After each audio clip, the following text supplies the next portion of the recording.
Yes. You miss Shikarpur? Yes. Chicago main place. The river used to flow.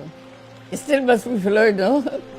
दस्तावेजी film Sindhustan की कहानी उन हिंदू सिंधियों की है जो सन 1947 में बंटवारे के दौरान सिंध से भारत नकल मकानी करने पर मजबूर हो गए थे। भारतीय सिंधी फिल्मसाज सपना भवनानी ने इस फिल्म में हिजरत करने वाले ऐसे कई बुजुर्ग सिंधियों की घर की यादें दिखाने की कोशिश की है। सब बहुत प्यार से ही बातें करते थे। कोई आम के बारे में बात करते थे, कोई बात करते थे कि स्विमिंग कैसे जाते थे साथ साथ हिंदू मुस्लिम। किसने मुझे बोला कि वो झूले में झूलते थे, कंपटीशन। तो इतनी छोटी छोटी सिंपल सी मेमोरीज थे। और इतने प्यार से लोग बात करते, बहुत मतलब मुझे तो रोना आ गया था हाफ द टाइम, बिकॉज इतने प्यार से बात कर रहे थे लोगों दोनों बाजू।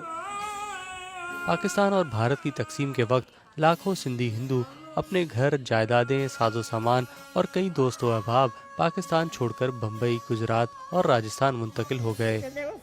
सपना के वालिदैन का ताल्लुक शिकारपुर के हजाम पाड़े से है। उनके दादा दादी बहरी जहाज के जरिए बम्बई पहुंचे थे। मेरा दादा एक बहुत बड़ा लॉयर था वहाँ, और वो जब शिप से आए वो बहुत एक्चुअली डर रहे थे शिप से या ट्रेन से, बिकॉज उन्होंने सुना था कि वहाँ बहुत सारा वायलेंस है और शायद वो नहीं पहुँच पाए। पर उनके पास इतने पैसे भी नहीं थे, क्योंकि जो अमीर लोग थे वो फ्लाइट से आ रहे थे, पर जिनके पास इतने पैसे नहीं थे वो शिप या ट्रेन में आ रहे थे। तो वो शिप से आए, बहुत डरे हुए थे। सपना ने सिंध की तहजीब व सकाफत के निशानात अपने जिस्म पर नक्श कर रखे हैं। उन्होंने टैटूज के जरिए पूरी फिल्म में सिंधी हिंदुओं की हिजरत की कहानी पेश की है। मैंने एक तो मधुबनी इंडिया से ली आर्ट फॉर्म, और अजरक सिंध से ली। दोनों को कंबाइन करके मैंने जो सिंध का सिनेरियो था उसमें ऑब्वियसली द रिवर है और थार डेजर्ट है, शाह अब्दुल लतीफ़ है, डांसिंग गर्ल है मोहनजोदारो की, बहुत सारे लवली आर्टिफैक्ट्स सिंध से हैं। और फिर वहाँ से कराची से जब हम शिप से आए तो वो पूरी जर्नी मैंने अपने लेग्स पे कर दी, गेटवे ऑफ इंडिया के थ्रू जब हम अंदर आए, रेफ्यूजी कैंप्स और ये सब।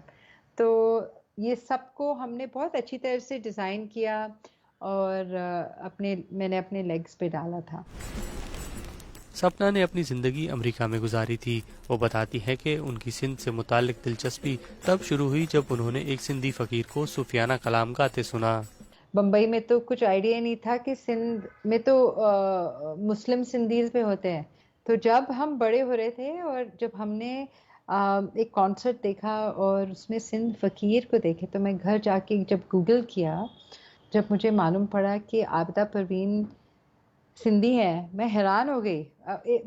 और मैं सोचने लगी कितनी बुद्धू मैं कि ये तो मुस्लिम है, ये सिंधी कैसे हो सकती है। सो इमेजिन, अगर मैं ऐसे सोच रही थी, मुझे भी नहीं मालूम, तो मेरे जैसे कितने लोग हैं जिनको ये मालूम ही नहीं कि सिंधियों में हिंदू और मुस्लिम होते थे। हम तो यहाँ देखते नहीं है ना, मुस्लिम सिंधीज यहाँ है ही नहीं।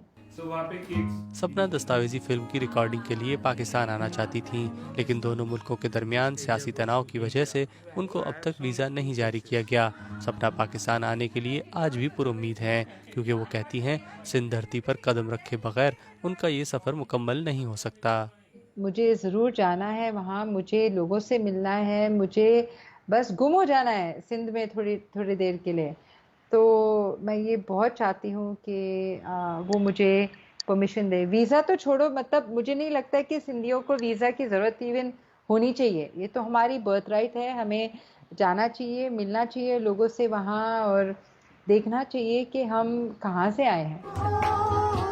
सपना भवनानी की दस्तावेजी फिल्म हिंदुस्तान में दिखाए गए हिंदू सिंधी दोनों मुल्कों की ज़मीन के दरमियान बंटवारे के बावजूद सिंध की तहजीब और सकाफत को आज भी अपनी शनाख्त कर जानते हैं।